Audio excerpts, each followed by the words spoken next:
Bonjour et bienvenue dans cette nouvelle parenthèse poétique.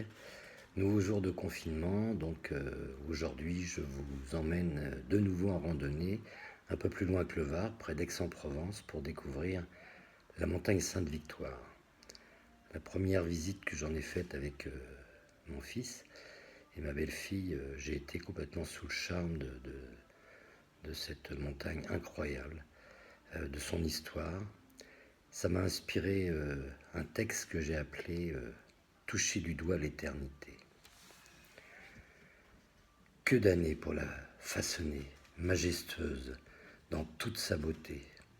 De sa base au pic des mouches, chaque paysage me touche.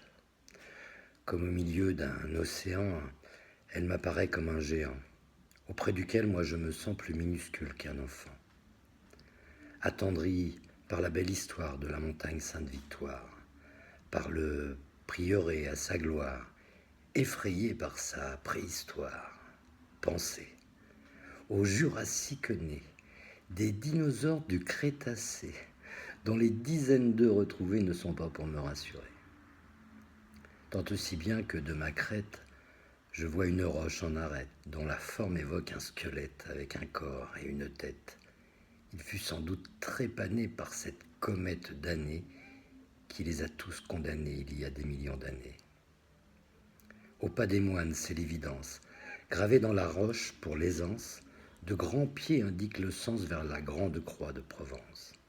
Et là, posé comme par magie sur le bras montrant l'Italie, se trouve un aigle de Bonelli qui tout près d'ici fait son nid.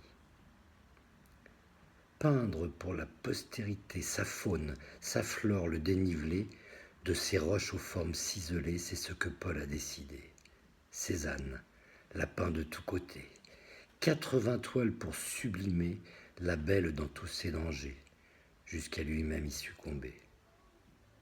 Au cœur des pics escarpés, de leur bel écrin arboré, plonger dans son immensité, ressentir son intensité, approcher la sérénité, puis, grâce à ce qu'elle a créé et qu'elle nous donne à contempler, toucher du doigt l'éternité.